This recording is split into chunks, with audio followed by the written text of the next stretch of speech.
Oke, Demi Lovers dari Mago Fans, kita lanjut lagi di part 2 ini masih bersama Mas Bobby dan Novi Chan, bahas tentang aura scanning atau pembacaan aura ya.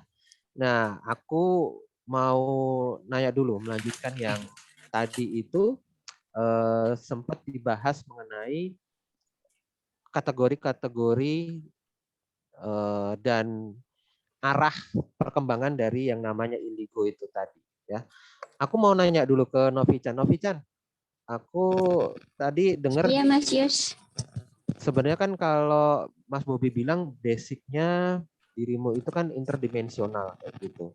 Nah, Iya. kemudian cara kamu sendiri supaya kemudian bisa lebih mengembangkan diri atau kemudian bisa mengolah kemampuan interdimensionalmu itu supaya lebih berguna kayak gitu, apa yang kamu lakukan biasanya? Awal-awal sih aku sesuka hati ya. Maksudnya Hmm. masih over gitu loh Mas Yus. Belum bisa Hmm. mengendalikan awal-awal. Tapi Hmm. terus lama-lama kan bisa. Dan aku mulai berpikir untuk apa aku dikasih kayak gini. Mulai merenung lah. Terus mengenal diri sendiri, jati diri, belajar. Belajar spiritual. Karena menurut aku kalau hanya bisa ini bisa itu biasa saja menurut aku, nggak berfaedah. Jadi aku ingin yang berfaedah, terus belajar spiritual itu mengenal jati diri, siapa aku, kenapa aku ada di sini, misi aku apa kayak gitu. Terus lama-lama tambahnya usia itu semakin aneh-aneh aja. Kadang tiba-tiba kayak ada lihat kayak CCTV gitu. Apa ini? Kadang lihat kayak dari atas itu lihat kayak atap-atap rumah orang gitu kan. Ini apa gitu. Tapi badan masih belum bisa mengendalikan, masih kayak mau gelondoran, mau pingsan kayak gitu. Kan belum kuat. Akhirnya diperkuat dari segi spiritualnya kayak ya seperti lebih mendekatkan diri kepada Tuhan seperti itu. Kalau aku sih Mas Yus.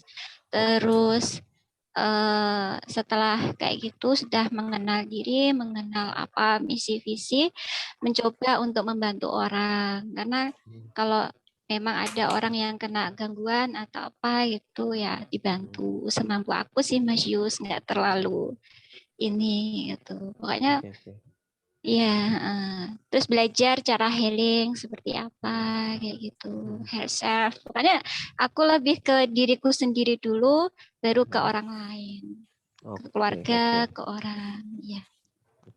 Nah, pengalaman waktu menghealing biasanya kemarin menghealing apa aja? Yang pengalaman untuk healing sendiri yang pernah kamu lakukan seperti apa?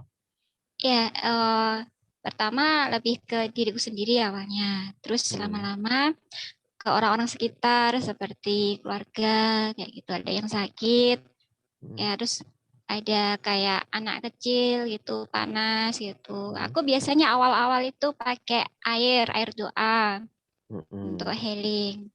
Terus lama kelamaan udah bisa pakai energi sendiri, pakai energi. Terus sambil doa juga itu yang penting. Kayak Oke. gitu Nah, Mas Yus. Iya. ini pengalaman yang sepertinya sih konkret ya kalau dari pengalaman Iya. Novi kayak gini. Nah, aku mau nanya ke Mas Bobi. Mas Bobi, sebenarnya kalau dari yang tadi Novi itu cerita kayak gitu, memang apakah memang seharusnya seperti itu perkembangannya kalau menurut Mas Bobi? Dan apakah memang dia selain yang tadi Mas Bobi jelasin ada bakat untuk ke penyembuhan atau ke healer juga kayak gitu? Iya. Memang prosesnya begitu. Sebenarnya proses tiap orang itu beda-beda. Apakah dia mencari tahu dari diri sendiri atau bisa bertanya kepada hati. Hati itu, cakra hati itu sebenarnya pusat ya sebenarnya. Jadi dia lebih menggali ke dalam dari bagaimana dia mengelola diri, mengenal diri lebih dalam. Nah, dari situ nanti mungkin perlahan dia akan seperti mendapatkan gambaran atau pemikiran atau bahkan seperti panggilan tertentu untuk kamu tuh harusnya tuh belajar seperti ini loh. Kamu tuh harus mendalami ini loh, gitu. Jadi misalkan kamu tuh harus mempelajari tentang spiritual, mendekatkan diri sama Tuhan supaya kamu itu mendapatkan berkah gitu, atau misalkan anugerah kita umum sebutkan seperti itu. Dari mana sih caranya supaya kita mendapatkan anugerah itu, dan bagaimana sih caranya? Nah, itu step by step, itu seiringnya berjalan waktu sama penerapan atau istilahnya praktek juga. Nah, dari situ nanti juga kita kan mulai menganalisa. Dari analisa itu hasilnya bagaimana, sukses enggaknya kan kelihatan dari situ. Nah, dari situ perlahan, step by step, itu lama-lama akan kelihatan. Gitu. Nah, itu seiring berjalannya waktu itu memang kaitannya sama cakra tertentu yang memang seiring berjalannya waktu akan sangat terhubung. Gitu. Akan sangat kelihatan gitu perubahannya, perbedaannya antara yang sebelum sama yang sesudah. Jadi semakin berkembang dianya. Oke. Gitu, Mas. Berarti bisa dibilang juga apa yang Mas Bobi baca pada hari ini pada diri Novichan itu adalah hasil perkembangan dari yang sudah-sudah, gitu. Dari yang ada perubahan dari yang sebelumnya menjadi yang sekarang, gitu ya. Oke, kalau misalnya gitu. Nah, aku beralih lagi ke Novichan. Novichan, sebenarnya kalau Iya, Mas Yos. dirimu sendiri ketika menjalani ini, tantangan terberatnya apa sih biasanya? Atau hambatan-hambatan yang menurut kamu itu benar-benar berasa gitu, benar-benar yang kamu sendiri kesulitan gitu? Ada nggak sebenarnya? Kalau aku sendiri lebih ke ujian dari diriku sendiri sih, Mas Yos. Oke. Jadi ketika kita punya kelebihan, punya bisa menolong orang. Ini nanti ujiannya tuh nggak orang lain, nggak, tapi diri sendiri. Bisa muncul rasa sombong, kayak itu tuh bahaya sekali. Kadang aku harus benar-benar belajar untuk mengendalikan diri, terus harus tahu posisi aku, gitu. Nggak boleh sombong, semuanya titipan. Oke. Nah, ini benar-benar menarik ini. Lalu kalau aku beralih lagi ke Mas Bobi, berarti kan sebenarnya Novichan ini kan seperti halnya mungkin yang lain juga gitu. Dia berkembang terus kan ya. Dia nggak akan stuck di sekarang aja, mungkin nanti juga dia akan berkembang lagi gitu ya. Menjadi lebih tinggi atau menjadi lebih kuat lagi kayak gitu ya Mas Bobi ya. Betul. Dari situ juga saya sudah kelihatan. Lalu kira-kira kalau ya, lalu kira-kira kalau misalnya ke depannya, kalau misalnya untuk Novichan ini nanti sendiri dia mau mengembangkan diri kayak gitu ke depannya dalam hal misi dan pengembangan diri, apa hal-hal yang harus diperhatikan sama Novichan? Kayak gitu. Oke. Hal-hal yang harus diperhatikan dari Novichan, khususnya untuk Novichan sendiri ya, itu memang pengendalian diri itu nomor 1. Ya. Nomor 1 pengendalian diri, yang nomor 2 ketika kita dihadapkan sama orang itu, kita juga harus melihat ya, apakah dia itu membutuhkan bantuan ketika kita mau dibutuhkan atau tidak. Terkadang kita seperti ketika kita memiliki sesuatu, terkadang seperti kita kayak ada dorongan untuk coba nolong orang, padahal orang itu sebenarnya nggak butuh ditolong. Gitu. Kita ngeliat something, tapi dia tuh nggak ngeliat. Itu sih kadang kayak gitu tuh. Iya. Oke. Itu salah satunya. Ada lagi mungkin Mas Bobi kira-kira? Oke. Kalau yang lain seperti memang lagi berproses. Nanti untuk saat ini saja sebenarnya sudah bagus banget ya. Nanti setelah ini juga ini saya lihat di dalam perkembangan juga nih Sis Novi. Saya juga suka mantau orang sih sebenarnya Mas. Orang-orang tertentu kadang saya seperti CCTV, saya pantau satu persatu gitu, secara nggak langsung.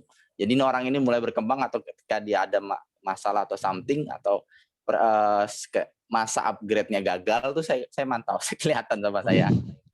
Gitu. Yang gagal itu seperti apa misalnya Om Bob? Kalau misalnya Mas Bob, kalau misalnya ada orang yang gagal atau orang yang kemudian dalam tanda kutip prosesnya terhenti atau terganggu itu seperti apa? Iya, kalau misalkan gagal ya pasti kualitas dirinya akan menurun, Mas. Mungkin dari sisi sosialnya atau pemanfaatan dirinya terhadap orang lain, atau misalkan dia di lingkungan pekerjaannya atau di lingkungan keluarganya itu akan berubah. Pandangan orang terhadap dirinya akan berubah. Gitu. Jadi sesuatu yang harusnya bisa jadi sesuatu tapi dia nggak jadi apa-apa gitu, nggak dipandang apa-apa sama orang. Oke, oke, oke. Oke, Novi-chan, aku mau beralih pada Iya, dirimu Mas Yus. sendiri. Mungkin Iya. kamu bisa cerita nggak bagaimana kamu prosesnya bisa sampai menerima diri? Bagaimana mungkin kamu bisa menerima apa yang terjadi, yang kemudian menganggap akhirnya itu jadi bagian dari diri kamu kayak gitu. Mungkin Kalau bisa aku cerita sih, ke kita. kalau aku sih awal-awal memang menolak ya. Kayak kayak gimana ya? Hmm. Ya namanya juga dikasih lihat aneh-aneh, pastinya juga kaget ya. Awal-awal takut. Rasa takut itu lebih mencekam menurut aku, Mas Yus. Jadi lebih mau apa takut, akhirnya dengan berjalannya waktu sambil belajar, aku akhirnya berdamai dengan diri sendiri, berdamai dengan rasa takutku. Aku nggak menolak, menerima, jadi minta maaf pada diriku sendiri dan menolak menerima semuanya gitu. nggak aku tolak, ya aku terima. Ya itu memang sudah takdir, sudah ibaratnya sudah dititipin kayak gini, ya diterima dengan lapang dada. Syukurlah, karena banyak sekali orang-orang tuh ingin juga yang seperti ini tapi nggak bisa juga. Seperti itu, Mas. Jadi ini dari Tuhan, ya aku terima. Oke, jadi artinya lebih kepada menerima karena Berdamai. itu titipan dari Tuhan dan akhirnya harus berdamai dengan itu semua. Baru bisa kemudian menerima kayak gitu. Nah, saya beralih lagi ke Mas Bobi. Mas Bobi, kalau misalnya tadi Novi sudah menerima, kemudian supaya Novi ke depannya bisa lebih memanfaatkan kemampuannya itu untuk menolong sesama atau untuk orang lain, ada tipsnya nggak sih, Mas Bobi? Ada caranya nggak sih sebenarnya untuk Novi ini kemudian bisa lebih memanfaatkan kemampuannya gitu? Oke. Caranya sebenarnya ada sih, ada beberapa ya. Ya misalkan kita juga memposisikan diri dulu yang pertama. Kita punya something itu, kita kalau nggak kita terapkan nggak percuma. Ibaratnya kalau ilmu nggak dipakai itu kan jadi nggak ada gunanya ilmu tersebut gitu. Jadi kita harus coba untuk terkadang memberanikan diri gitu, atau misalkan ketika dihadapkan sama masalah ketika diminta bantu sama orang lain, kita coba hadapin dulu. Jangan ngerasa takut dulu, ngerasa pede dulu aja gitu. Kadang memang kan ada orang yang sebenarnya tuh saya itu bisa apa enggak sih? Bisa enggak sih? Gitu. Kalau nggak pede, kalau nggak kita mantepin diri, kita jadi antara maju dan mundur itu ragu-ragu, malah nggak jadi apa-apa, nggak ngapa-ngapain. Gitu. Jadi kita mantapkan diri dulu. Ya udah kita coba hadepin, bisa nggak bisa hadepin. Gitu. Terus kita juga sebisa mungkin untuk bertindak bijak ya, kayak gitu, perkataan, perbuatan maupun dari analisa segala macam seperti itulah. Kita perenungan diri itu harus lebih bijak. Jadi ketika kita dihadapkan sama klien, itu rahasia klien juga kita harus jaga. Dan itu kadang kita suka lupa ya, kadang misalnya jadi seperti kayak ini, mohon maaf, mungkin kadang ngerasa seperti sesumbar, oh sebenarnya itu pernah dibantu sama kita gitu. Ya nggak perlu sampai promosi seperti itu. Sebenarnya ketika orang udah melihat kita punya kualitas, dia akan menunjukkan itu. Akan, oh iya saya percaya kok sama kamu. Gitu. Seperti itu mungkin ujiannya salah satunya. Oke, Novi-chan, menurut Novi-chan sendiri, sarannya Mas Bobi tadi gimana? Bagus banget. Kira-kira mampu untuk dilakukan nggak? Kira-kira mampu untuk direalisasikan nggak? Apa mungkin konkret seperti yang Novi-chan juga lagi alami atau lagi lakukan sekarang? Iya, ya memang harus percaya diri ya untuk menolong orang, tapi harus mengukur juga kemampuan. Lihat-lihat yang ditolong itu mau nggak, terus ya kita mampu apa tidak, dilihat dulu situasinya. Kadang kalau kita langsung terjun saja Oke, gitu ya. Betul. ya, karena apa yang disarankan bagus. Tapi satu juga sih Mas Yus, kalau menurut aku untuk kemampuan kayak gini itu sebenarnya nggak gitu. Itu ya lebih bersaja diri pas modelannya. Oke. Jadi sebenarnya yang tadi disampaikan Mas Bobi konkret juga, dan ini mungkin yang juga sedang dilakukan kayak gitu sama Novichan. Oke Mas Bobi, pertanyaan berikutnya ini ada beberapa pertanyaan lagi sebelum kita masuk ke akhir segmen kayak gitu ya. Mas Bobi sendiri sebenarnya tadi kan ada semacam komposisi mengenai pancaran aura berapa sentimeter dari tubuh kayak gitu. Misalnya mahkota berapa sentimeter kekuatannya, kemudian tenggorokan, sakral dan sebagainya berapa sentimeter.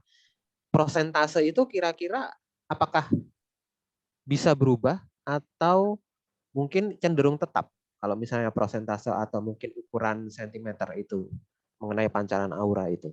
Dan hal-hal apa yang kemudian bisa mempengaruhinya untuk bisa berubah? Oke. Kalau untuk prosentasenya, energinya tersebut memang bisa berubah, tapi bisa juga stabil. Itu balik lagi sama diri sendiri. Gitu. Tapi kalau dari yang saya lihat di Novichan memang itu stabil semua sih. Bukan istilahnya powernya kuat ya, istilahnya apa ya istilahnya? Cukup keras karakternya, gitu. Istilahnya karakternya udah solid lah, udah cukup solid energinya seperti itu. Bukan Kuat keras dalam gitu arti ya, yang kasar ya. Iya, powernya sudah keras. ya. Jadi itu udah cukup stabil. Ketahuan nih kayaknya nih.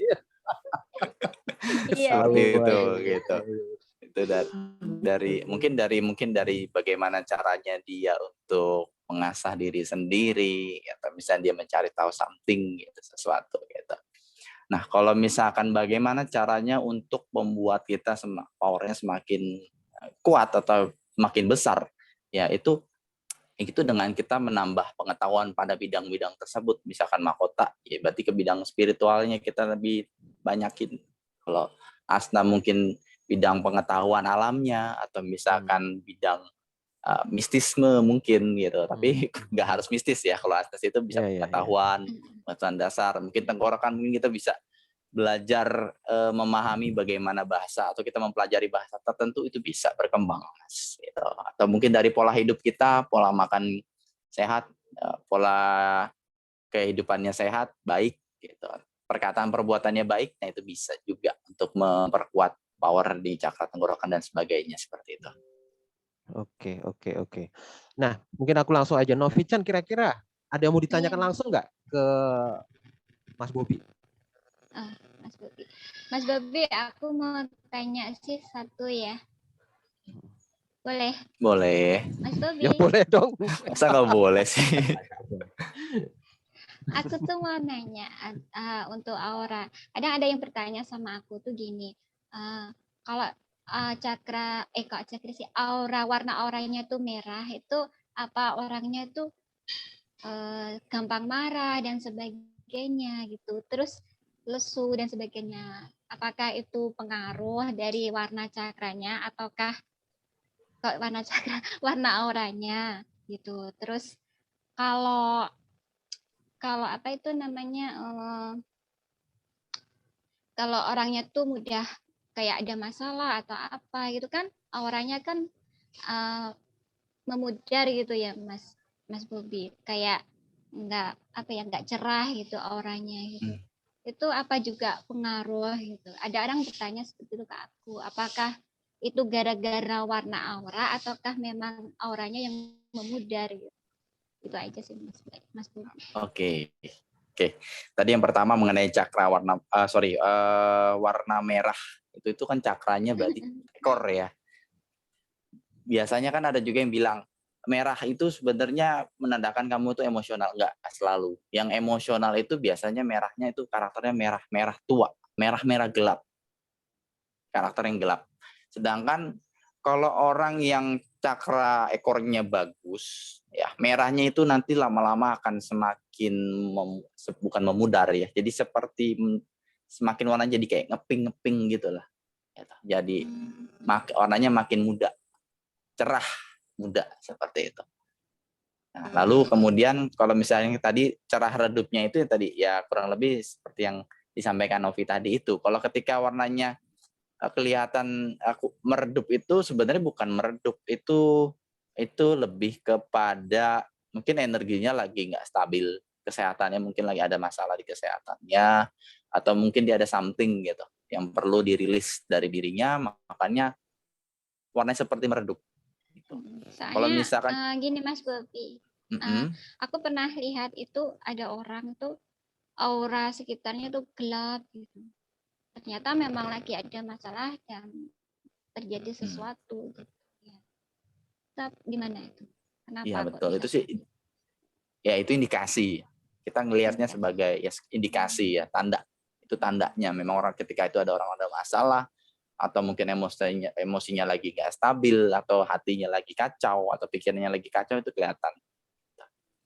Kalau misalkan Iya. pikirannya lagi kacau, itu nilai gelap yang nggak gimana gitu, istilahnya yang agak kayak ada warna abu-abunya atau gimana gitu, ada samar-samar abu-abu gitu, tapi gelap, bukan samar sih, lebih ke ya lebih warnanya lebih gelap lah seperti itu. Ada satu lagi Mas Bobi, pernah ada yang bilang gini, kalau cakra tenggorokan itu cenderung ada yang kalau bicara itu bisa menjadi kenyataan. Itu apa benar Mas Bobi? Itu ada benernya sih, ada benernya, ada juga enggaknya, tapi kita lihat dulu warna biru yang mana, biru yang biasa kah atau biru muda kah? Kalau yang atau biru tua kah? Kalau biru tua itu lebih ke ngejudge, lebih ke orangnya suka mungkin kata-katanya kasar, nyakitin orang seperti itu. Kalau yang lebih ke sering tepat itu biasanya birunya agak muda, seperti biru terang seperti itu. Oke Mas Bobi, makasih. Itu aja Mas Oke, Yus, makasih. Oke. Oke, ternyata Novi-chan diam-diam merhatikan dan kritis juga. Ini yang saya suka dari Novi-chan. Diam-diam itu menghanyutkan sebenarnya Novi-chan itu. Sedang Oke. mempelajari dia. Sedang mempelajari. Ini saya dari tadi pengen mancing dia supaya nanya kenapa? Karena kayak nyerap gitu dia tadi ini. Nyerap. Sambil belajar. Sambil belajar. Hati-hati, ilmu dicolong nanti. Oke, Mas Bobi. Jadi sebenarnya ilmu untuk membaca aura atau aura scanning ini sendiri bisa dipelajari ya, memang bahkan mungkin untuk yang orang awam gitu, atau harus ada syarat-syarat tertentu enggak sih? Gimana sih sebenarnya? Kalau untuk orang awam sih agak sulit kayaknya, Mas. Ini based on mungkin talent, gift ya. Larinya ke gift. Kalau nggak ada gift nggak bisa, nggak dapet. Itu. Karena ibaratnya mirip kayak ya Mas Yus gitu, yang lihat hal gaib gitu. Itu kan nggak semua orang bisa. Oke. Seperti itu. Oke. Nah, mungkin ini untuk pertanyaan di akhir sesi ini, Mas Bob. Pertanyaan terakhir, kira-kira buat teman-teman yang mungkin tertarik gitu, seperti Mas Bobi, mempelajari tentang aura, mempelajari tentang cakra, dan kemudian mereka juga kemungkinan memiliki gift dan bisa mendeteksi warna aura atau pancaran energi dan lain sebagainya. Ada tips-tips nggak? Ada mungkin bisa berbagi trik-triknya berdasarkan pengalaman, apa yang dilakukan selama ini, selama bertahun-tahun mengamati dan lain sebagainya, apa yang mereka mungkin bisa untuk kembangkan, apa yang mereka mungkin bisa lakukan. Oke. Yang harus dilakukan biasanya ya, umumnya itu kalau saya dulu ya, prosesnya memang agak panjang ya. Saya juga nggak tahu bakal bisa baca warna aura gitu ya. Prosesnya memang dari segi puasa atau menjalankan ritual tertentu seperti muti dan sebagainya, itu saya jalani. Kalau dia istilahnya cara-cara ala dukun gitu. Iya. Sebenarnya saya niatnya untuk membersihkan diri. Gitu. Betul, untuk lebih sensitif seperti itu. Lalu kemudian kita menambah pengetahuan. Pengasah. Kok ada yang tersinggung? Ya, gitulah. Kurang lebih seperti itu. Dengan kita berpuasa, berbuat baik dan sebagainya. Tambah pengetahuan itu bisa. Kalau memang ada jodoh untuk atau misalkan dia ada misi jiwa ke sana ya ngalir aja lah. Jangan dimaksain, nggak usah terlalu ngoyo-ngoyo. Kalau misalkan kita nggak ada klik sama something, itu nggak usah terlalu ngoyo-ngoyo. Istilahnya nggak usah terlalu istilahnya nggak usah capek-capek banget gimana gitu. Kalau udah jalannya, kalau udah memang udah misi jiwanya, kalau emang udah jodohnya dia punya kemampuan itu ya dapat dia gitu. Seperti itu kurang lebih Mas. Oke, menarik sekali Mas Bobi pembicaraannya. Dan sebenarnya yang untuk yang untuk aura scanning ini itu juga merupakan salah satu program yang dilakukan oleh Starseed Community juga, dan biasanya rutin kita lakukan setiap Selasa kayak gitu. Untuk pembacaan Starseed scanning itu meliputi ada aura scanning, ada guardian soul scanning, kemudian ada signature scanning, dan ada angelic note juga kayak gitu. Itu berbagai macam jadi satu, dan itu kita jadikan satu paket kayak gitu. Dan bagi teman-teman yang berminat gitu, teman-teman mungkin nanti bisa mendaftarkan untuk di Starseed Community kalau misalnya memang berminat untuk mengetahui potensi atau mengetahui karakter dan mengetahui pengembangan diri apa yang perlu dilakukan bentar di yang namanya Starseed Scanning kayak gitu. Dan mungkin nanti bisa ketemu juga sama Mas Bobi, bisa ketemu juga dengan mentor-mentor Starseed yang lain, dan bisa juga untuk setelah itu mendapatkan apalah sebutannya, entah pencerahan, entah masukan, atau mungkin insight kayak gitu terkait hal-hal apa saja yang mungkin bisa dilakukan ke depannya kayak gitu. Dan untuk pembacaan aura ini sendiri memang cukup khas kayak gitu karena nggak banyak orang yang bisa melakukan dan bisa melakukan analisa terkait aura scanning ini, terlebih juga sampai kemudian bisa memberikan masukan terkait misi, terkait juga dengan bagaimana cara untuk mengembangkan diri dan lain sebagainya gitu. Jadi silakan kalau mungkin nanti teman-teman yang berminat nanti bisa saya berikan nomor kontak atau mungkin saya berikan nanti bagaimana teman-teman bisa untuk mendapatkan entah itu aura scanning, signature scanning, guardian soul scanning, atau mungkin terkait angelic note, nanti bisa ada di kolom keterangan. Termasuk juga kalau misalnya nanti teman-teman penasaran Instagramnya Kak Bobi ini apa, nanti saya akan tulis di bagian keterangan di video ini ya teman-teman ya. Oke, mungkin kita sudah masuk di penghujung sesi sehingga Mas Yus dan teman-teman juga harus pamit. Saya ucapkan terima kasih buat Mas Bobi yang sudah hadir menjadi narasumber pada malam hari ini ya. Dan pasti juga lain waktu saya akan undang lagi Mas Bobi untuk mengisi konten-konten yang lain atau mengisi tema-tema yang lain juga di channel Diari Mata Indigo ini. Mudah-mudahan nggak keberatan dan mudah-mudahan nggak kapok ya Mas Bobi ya. Iya. Oke, terima kasih juga Mas Yus. Dan pasti juga teman-teman pasti akan lebih banyak lagi yang tertarik dengan penjelasan Mas Bobi. Saya juga terima kasih juga buat Novi Chan, makasih ya. Iya, Mas Yus. Jangan bosen-bosen ya buat jangan bosen-bosen Novi Chan untuk tampil Sip. di channel Diari Mata Indigo, udah langganan ya kayak gitu. Jangan. Oke. Buat teman-teman jangan lupa untuk subscribe dan klik tanda lonceng sehingga teman-teman tidak ketinggalan konten-konten yang lebih bermanfaat, konten-konten yang lebih sensasional, dan konten-konten yang lebih mistis lagi di channel Diari Mata Indigo ini. Tentu saja masih bersama Mas Yus. Mas Yus pamit. Untuk pada malam hari ini kita jumpa lagi di konten berikutnya bersama juga dengan narasumber yang lain atau juga dengan Mas Bobi nantinya. Ya, Mas Yus pamit. Selamat malam. Bye-bye. Kita jumpa lagi. Bye-bye. Bye-bye.